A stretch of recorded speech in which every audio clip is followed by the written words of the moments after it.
السلام علیکم ورحمۃ اللہ وبرکاتہ۔ نحمدہ نصلی ونسلم علی حبیبہ الکریم، اما بعد، فاعوذ باللہ من الشیطان الرجیم، بسم اللہ الرحمن الرحیم۔ انا انزلناہ فی لیلۃ القدر وما ادراک ما لیلۃ القدر، لیلۃ القدر خیر من الف شہر۔ صدق اللہ مولانا عظیم وبلغنا رسولہ النبی الکریم، وَنَحْنُ عَلَىٰ ذَلِكَ لَمِنَ الشَّاكِرِينَ وَالشَّاكِرِينَ وَالْحَمْدُ لِلَّهِ رَبِّ الْعَالَمِينَ۔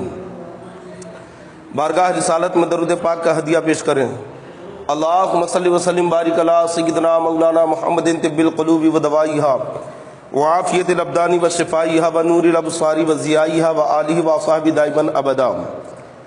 غوث اعظم بمن بے سر و ساما مدد، قبلہ دی مدد، کعبہ ایما مدد۔ آج انشاءاللہ تبارک و تعالی شب قدر کی فضیلت کے اوپر بیان ہوگا۔ شب قدر وہ مبارک رات ہے جس کی فضیلت پر پورا سورہ نازل ہوا، اور جس کی عظمت رب تبارک و تعالی نے کلام مجید میں یوں بیان فرمائی، انا انزلناہ فی لیلۃ القدر، کہ ہم نے اس قرآن کو لیلۃ القدر میں یعنی قدر والی رات شب قدر میں نازل کیا۔ وما ادراک ما لیلۃ القدر، اور اے پیارے آپ نے کیا جانا کہ لیلۃ القدر کیا ہے؟ تو رب فرماتا لیلۃ القدر خیر من الف شہر، قدر والی رات یعنی شب قدر 1000 مہینوں سے افضل ہے۔ شب قدر کی برکتیں اور فضیلتیں یہ ہیں کہ 1000 مہینوں سے زیادہ یہ اہمیت رکھتی ہے۔ شب قدر کیوں عطا کی گئی، اس تعلق سے حدیث پاک میں آیا ہے کہ آقا علیہ الصلوۃ والسلام مجمع صحابہ میں تشریف فرما تھے۔ صحابہ کرام جلوہ بار ہیں، اور اسی دوران میں گزشتہ امتوں کا ذکر چل رہا تھا۔ شمعون نامی شخص کا ذکر نکلا۔ شمعون یہ گزشتہ زمانے میں بڑے عابد و ذاکر گزرے ہیں، جن کی عبادت کا یہ حال تھا کہ 1000 مہینے تک انہوں نے رب کی بارگاہ میں اس طرح سے مجاہدہ کیا کہ ان کا ہتھیار دن میں کبھی کاندھے سے نہیں اترتا تھا، یعنی مسلسل 1000 مہینے تک یہ دن میں جنگ کرتے تھے اور رات میں عبادت کرتے تھے۔ صحابہ کرام رضوان اللہ تعالی علیہم اجمعین عرض کرتے ہیں کہ یا رسول اللہ صلی اللہ تعالی علیہ وسلم، گزشتہ امتوں کی عمریں بڑی طویل ہوا کرتی تھی، اور اتنی طویل عمر اللہ نے انہیں عطا فرمائی، انہوں نے بہت زیادہ نیکیاں کی کیونکہ ان کی عمریں لمبی تھی اور ہماری عمریں کم ہیں، تو گویا گزشتہ امت نیکیوں میں ہم سے سبقت لے گئی، وہ ہم سے آگے بڑھ گئے۔ آقا علیہ الصلوۃ والسلام صحابہ کرام کی یہ بات سن کر کچھ مضمحل ہوئے۔ آپ کے چہرے کے اوپر جب کچھ ایسے تاثرات جو اضمحلال کی طرف اسے منسوب کیا جائے، تو آقا علیہ الصلوۃ والسلام جب مضمحل ہوئے تو رب تبارک و تعالیٰ نے لیلۃ القدر عطا فرمائی، اور حضرت جبریل امین یہ مبارک مژدہ لے کر اترے کہ اے نبی، یقیناً ان کی عمریں طویل تھی، اور شمعون نے اگرچہ 1000 مہینے تک عبادت و ریاضت کی ہے، لیکن میں آپ کے طفیل آپ کی امت کو یہ انعام عطا کرتا ہوں کہ اگر وہ ایک رات یعنی شب قدر میں لیلۃ القدر میں وہ قیام کریں، عبادت کریں، تو ان کی ایک رات کی عبادت گزشتہ امتیوں کے 1000 مہینوں کی عبادت کے برابر ہوگا۔ شمعون کے تعلق سے حدیث پاک میں آیا ہے کہ یہ بڑے عابد و ذاکر تھے اور بہت زیادہ طاقتور تھے۔ ان کے دشمن ان سے بہت زیادہ پریشان تھے، گھبرائے ہوئے تھے، تو انہوں نے یہ چال چلی کہ ان کی بیوی کو یعنی حضرت شمعون کی بیوی کو لالچ دیا جائے، اور ان کے ذریعے یعنی بیوی کے ذریعے شمعون کو قید کر دیا جائے۔ تو بیوی کو طباق بھر کے سونے کا لالچ دیا۔ انہوں نے اپنے شوہر کو جو بڑے بہادر اور طاقتور تھے انہیں رات میں جب وہ سوئے تو رسیوں سے جکڑ دیا. جب صبح اٹھے تو دیکھا کہ رسی سے بندھے ہوئے تو ایک جھٹکا مارا, ساری رسیاں ٹوٹ گئیں. اور بیوی سے کہتا ہے کہا کہ تو نے مجھے کیوں باندھ کے رکھا ہے؟ تو بیوی کہتی ہے کہ میں آپ کی طاقت کا اندازہ کرنا چاہتی تھی, آخر رب تبارک و تعالیٰ نے کس قدر قوت آپ کو عطا کی ہے. جب یہ بات ان کے دشمنوں کو معلوم ہوئی تو انہوں نے موٹی موٹی زنجیریں ان کی بیوی کی طرف بھیجی, کہا آج رات اس سے انہیں جکڑ دو. جب زنجیروں سے باندھا گیا تو انہوں نے زنجیروں کو بھی توڑ دیا. سارے دشمن پریشان کیے, آخر انہیں قابو میں کیسے کیا جائے. تو شیطان نے آ کر انہیں یہ مشورہ دیا کہ بیوی سے ہی کہو کہ وہ اپنے شوہر سے ہی معلوم کرے کہ آخر کون سی ایسی چیز ہے کہ جسے آپ نہیں توڑ سکتے اور اس کے ذریعے آپ کو قابو میں کیا جا سکتا ہے. تو انہوں نے اپنی بیوی پر اعتماد کیا اور بتا دیا کہ میرے یہ جو سر کے بال ہیں ان کے 18 سر کے بال بہت لمبے تھے جو زمین تک آتے تھے, کہ اگر مجھے اپنے بالوں سے باندھ دیا جائے تو پھر مجھے کوئی میں اپنے آپ کو آزاد نہیں کرا سکتا ہوں, یعنی بال نہیں توڑ سکتا. جب رات میں سوئے تو ان کی بیوی نے 4 بالوں سے ان کے ہاتھوں کو باندھ دیا دونوں, اور 4 بالوں سے ان کے پیروں کو باندھ دیا. جب اٹھے تو وہ جھٹپٹاتے رہے لیکن بال نہ توڑ سکے. دشمنوں نے انہیں اٹھایا اور اپنی قربان گاہ پر لے گئے. وہ قربان گاہ 40 ہاتھ لمبی اور 40 ہاتھ چوڑی تھی, اور تعجب کی بات یہ تھی کہ اس میں صرف ایک ہی کالم تھا, ایک ہی پلر اور ستون کے اوپر وہ پوری قربان گاہ کی چھت قائم تھی. انہوں نے اس ستون سے باندھ دیا اور ان کے کانوں کو کاٹ دیا, ان کے ہونٹوں کو کاٹ دیا. انہوں نے رب تبارک و تعالیٰ کی بارگاہ میں عرض کی کہ مولا مجھے قوت عطا فرما کہ میں ان سے نجات حاصل کر سکوں. رب تبارک و تعالیٰ نے انہیں قوت عطا کی. انہوں نے جھٹکا مار کر اپنے بالوں کو توڑ دیا اور اس قربان گاہ کے پلر کو پکڑ کے ایسا ہلایا کہ چھت دشمنوں کے اوپر گر گئی. اس طرح سے رب تبارک و تعالیٰ نے ان کے دشمنوں کو ہلاک کیا اور انہیں نجات عطا فرمایا. تو یہ وہ شمعون ہیں کہ جن کے تعلق سے روایت میں آیا ہے کہ 1000 مہینے عبادت کیا کرتے تھے. صحابہ کرام نے انہی کا ذکر کیا.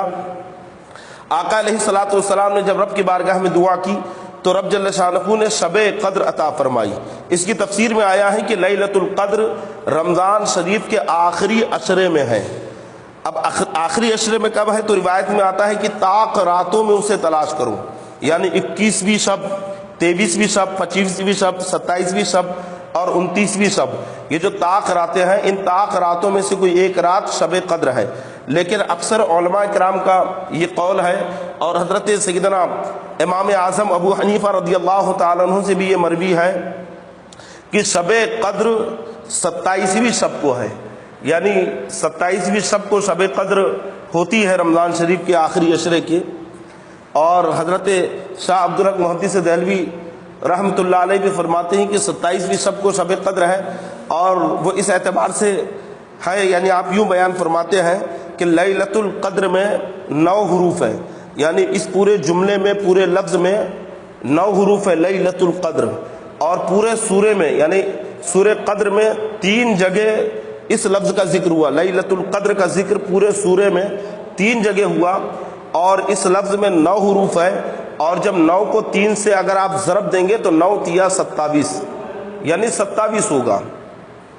تو گویا 27ویں شب میں شب قدر ہے. اس شب کی بڑی برکتیں اور بڑی فضیلتیں آئی ہیں. یہ تمام راتوں میں سب سے افضل رات ہے, سب سے عظیم رات ہے. اس ایک رات عبادت کرنے کا ثواب 1000 مہینوں کے برابر ہے. رب فرماتا لیلۃ القدر خیر من الف شہر, شب قدر 1000 مہینوں سے بہتر ہے. تنزل الملائکۃ والروح فیہا, اللہ کے حکم سے, فیہا بربہم من کل امر, اللہ کے حکم سے فرشتے اور حضرت جبریل امی زمین پر نازل ہوتے ہیں, زمین پر اترتے ہیں. سلام ہی حتی مطلع الفجر, اور طلوع فجر تک لوگوں پر سلامتی بھیجتے ہیں. تو گویا یہ بڑی ہر امر کے لیے, کام کے لیے فرشتے یہاں پہ نازل ہوتے ہیں اللہ کے حکم سے, اور بندوں پر سلامتی بھیجتے ہیں جو رات میں قیام کرتے ہیں, شب قدر میں عبادت کرتے ہیں, بندگی کرتے ہیں, ریاضت کرتے ہیں, اللہ کا ذکر کرتے ہیں. تو چاہیے کہ سب میں عبادت کریں, اللہ کا ذکر کریں, اللہ کی پاکی بیان کریں. اور یہ بڑی پیاری اور مبارک رات ہے, تمام راتوں سے افضل شب قدر ہے. اور یہ ملی کس کے طفیل؟ جو تمام نبیوں کے سردار ہیں، جو مخلوق میں سب سے افضل و اعلیٰ ہے، یعنی رسول اعظم صلی اللہ تعالی علیہ وسلم کے طفیل، تو جو سب سے افضل و اعلیٰ ہے ان کے صدقے طفیل یہ افضل رات ہمیں ملی۔ سرکار اعلیٰ حضرت فاضل بریلوی رضی اللہ تعالیٰ عنہ نے اسی افضل رات کی تشبیہ دیتے ہوئے بارگاہ مصطفیٰ صلی اللہ تعالی علیہ وسلم میں بڑے پیارے انداز میں خراج عقیدت پیش کیا ہے۔ آپ فرماتے ہیں لیلۃ القدر میں مطلع فجر حق، مانگ کی استقامت پہ لاکھوں سلام۔ سبحان اللہ، کیا ہی پیاری تشبیہ دیتے ہوئے سرکار اعلیٰ حضرت فرما رہے لیلۃ القدر میں مطلع فجر حق، یعنی رات جب ختم ہوتی ہے تو صبح جو نکلتی ہے، اچھا صبح بھی دو ہوتی ہے، ایک ہوتی ہے صبح کاذب، یعنی ایسی سفیدی جو نکلتی ہے اور غائب ہو جاتی ہے، اس کے بعد جو سفیدی نکلتی ہے وہ نکل کر پورے آسمان کو گھیر لیتی ہے اور پھر سورج نکلتا ہے، یہ سفیدی مشرق کی طرف سے نکلتی ہے، تو اسے صبح صادق کہتے ہیں۔ تو گویا فجر صادق اسے کہیں یا صبح صادق کہیں یا فجر حق کہیں۔ یہاں پہ سرکار اعلیٰ حضرت نے آقا علیہ الصلوۃ والسلام کے گیسوئے مبارک آپ کی زلفوں کو تشبیہ دی ہے شب قدر سے۔ اور کیوں شب قدر سے تشبیہ نہ دیں؟ کیونکہ زلفیں کس کی ہیں؟ جو مخلوق میں سب سے اعلیٰ ہیں۔ زلفیں اور گیسو کس کے ہیں؟ جو کائنات میں سب سے افضل و اعلیٰ ہے۔ تو گویا اعلیٰ شخصیت کے، اعلیٰ ذات کے زلفوں کی تشبیہ اعلیٰ شب سے دی جائے گی، اس لیے اعلیٰ حضرت نے فرمایا لیلۃ القدر میں، یہاں پہ شب قدر کی تشبیہ زلفوں کے لیے دی، اور پھر مانگ جو ہے مانگ اس کی تشبیہ فجر حق یعنی طلوع صادق، صبح صادق سے دی۔ لیلۃ القدر میں مطلع فجر حق، مانگ کی استقامت پہ لاکھوں سلام۔ حضرت سیدنا امام حسن رضی اللہ تعالیٰ عنہ نے جب 3 شرائط پر صلح کر کے، صلح کے بعد آپ نے خلافت حضرت سیدنا امیر معاویہ رضی اللہ تعالیٰ عنہ کو دے دی، تو جو آپ کے احباب تھے، آپ کے قریبی تھے، جو آپ کے سپورٹ میں تھے، ان لوگوں کو ناگوار گزرا کچھ لوگوں کو، تو کہتے ہیں کہ اے امام آپ نے خلافت بنو امیہ کو کیوں دے دی؟ تو حضرت سیدنا امام حسن رضی اللہ تعالیٰ عنہ نے فرمایا لیلۃ القدر خیر من الف شہر، یعنی شب قدر 1000 مہینوں سے بہتر ہے۔ اس وقت لوگ سمجھ نہیں سکے کہ آخر اس بات کا مطلب کیا ہے، اور حضرت امام حسن رضی اللہ تعالیٰ عنہ نے اگر یہ جواب دیا ہے تو اس کا کیا حاصل کیا ہے، لوگ اس وقت سمجھ نہیں پائے۔ لیکن جب بنو امیہ کا خاتمہ ہوا اور خلافت بنو امیہ کا جب خاتمہ ہوا اور بنو عباس کی خلافت قائم ہوئی، تو اس وقت لوگوں کو حضرت سیدنا امام حسن رضی اللہ تعالیٰ عنہ کی یہ بات معلوم ہوئی کہ بنو امیہ، امام حسن رضی اللہ تعالیٰ عنہ نے اس بات کی طرف اشارہ کیا تھا کہ بنو امیہ 1000 مہینوں سے زیادہ حکومت نہیں کر پائیں گے، اور یہی ہوا۔ بنو امیہ نے 1000 مہینے حکومت کی، اس کے بعد جو ہے تو ان کا سورج غروب ہوا اور بنو عباس کا سورج طلوع ہوا، اور خلافت بنو عباس جو ہے خلافت عباسیہ کا قیام ہوا۔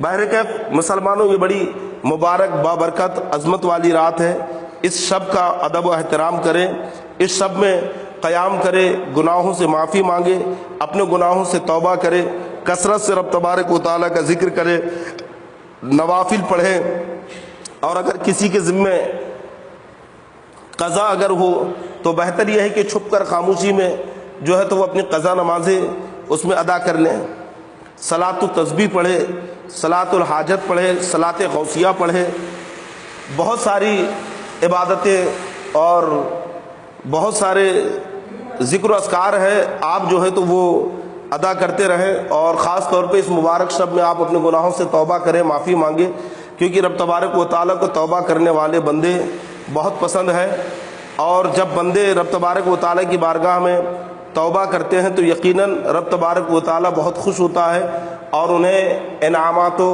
اکرام سے نوازتا ہے، کیونکہ سچی توبہ یہ تمام نعمتوں کی اصل ہے۔ بندہ جب سچی توبہ کرتا ہے، اپنے گناہوں سے معافی مانگتا ہے، رب تبارک و تعالیٰ کا ذکر کرتا ہے، تو اللہ جل شانہ اسے دنیا میں بھی کامیابی عطا فرماتا ہے، آخرت میں بھی کامیابی عطا فرماتا ہے۔ حضرت سیدنا حبیب عجمی رضی اللہ تعالیٰ عنہ جب یہ اپنے گناہوں سے تائب ہو گئے حضرت حبیب اجمی ابتدا میں دنیا دار تھے، مال کا بہت زیادہ چسکا آپ کو لگا ہوا تھا، آپ بہت زیادہ سود کھایا کرتے تھے، لوگوں کو رقم قرض کے طور پر دیتے اور سود وصول کیا کرتے تھے، اگر کوئی سود نہیں دیتا تو اس پر ظلم کیا کرتے تھے۔ ایک مرتبہ جب گھر میں آئے تو اہلیہ نے کہا کہ گھر میں کچھ کھانے کے لیے نہیں ہے، لے کر آئیے، تو آپ اپنے قرض داروں کی طرف چلے گئے، کہا کہ میں ان سے سود وصول کر کے لاتا ہوں۔ ایک دروازے پہ دستک دی، اندر سے خاتون کی آواز آئی، کون ہے؟ کہا حبیب اجمی۔ کہا کیوں آئے؟ کہا تیرے شوہر سے میں اپنا پیسہ وصول کرنے آیا ہوں۔ کہا وہ گھر پہ نہیں ہے۔ تو کہا وہ گھر پہ نہیں ہے تو کیا ہوا؟ پیسہ تو ہے میرا، اتنا اس وقت پیسہ ہے اور اتنا سود ہے، اتنا سود مجھے دو۔ تو خاتون کہتی ہے کہ دیکھیے ہمارے گھر میں کچھ نہیں ہے، ایک بکری ہم نے ذبح کی تھی تو اس کا سر موجود ہے، تو کہا وہی مجھے دے دو۔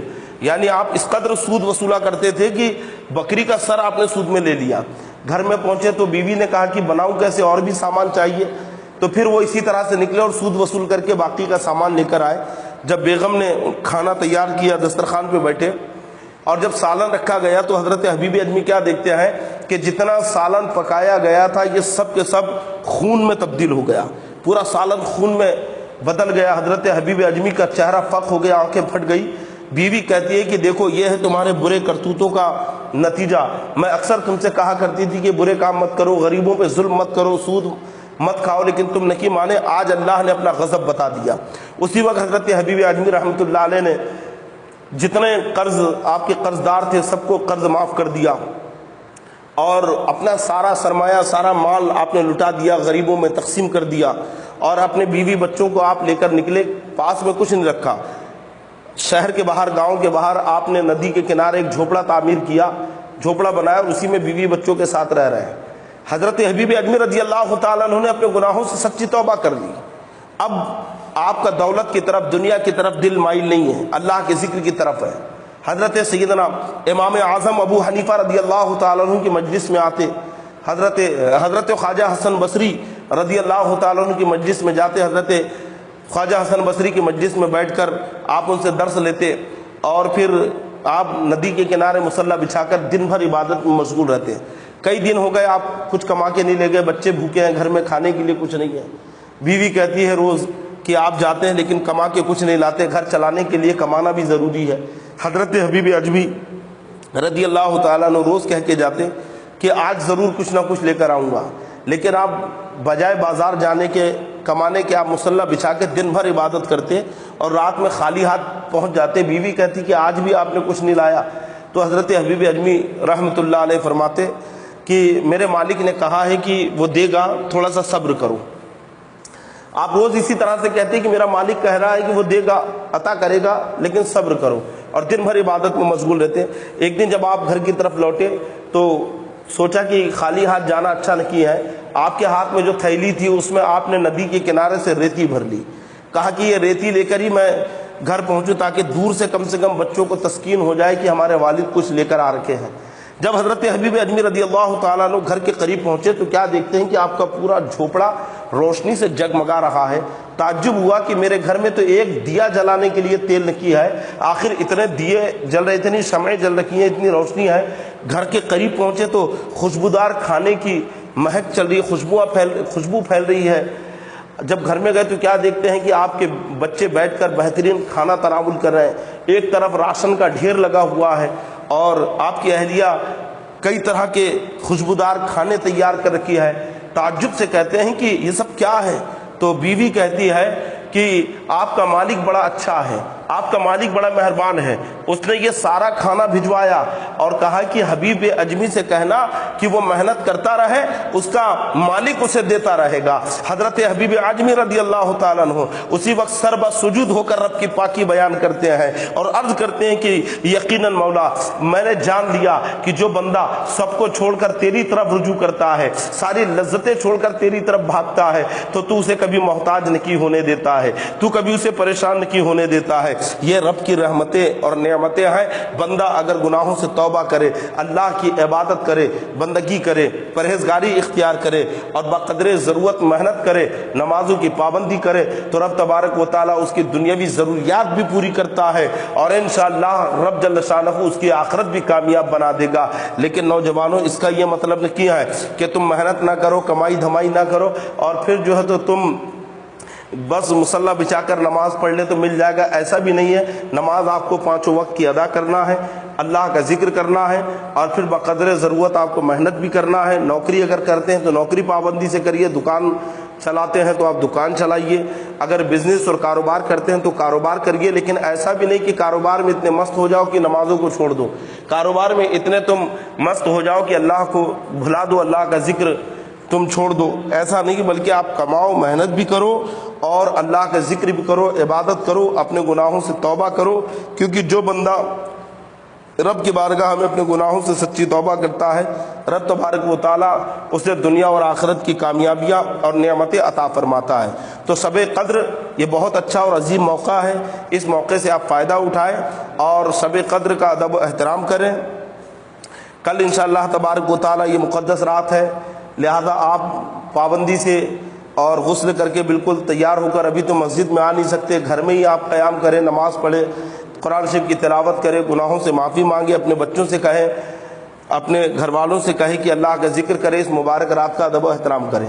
رب تبارک و تعالی ہم تمام کو شب قدر کا خوب ادب و احترام کرنے کی توفیق عطا فرمائے, گناہوں سے بچائے, نیکیوں کی توفیق عطا فرمائے. السلام علیکم ورحمۃ اللہ وبرکاتہ.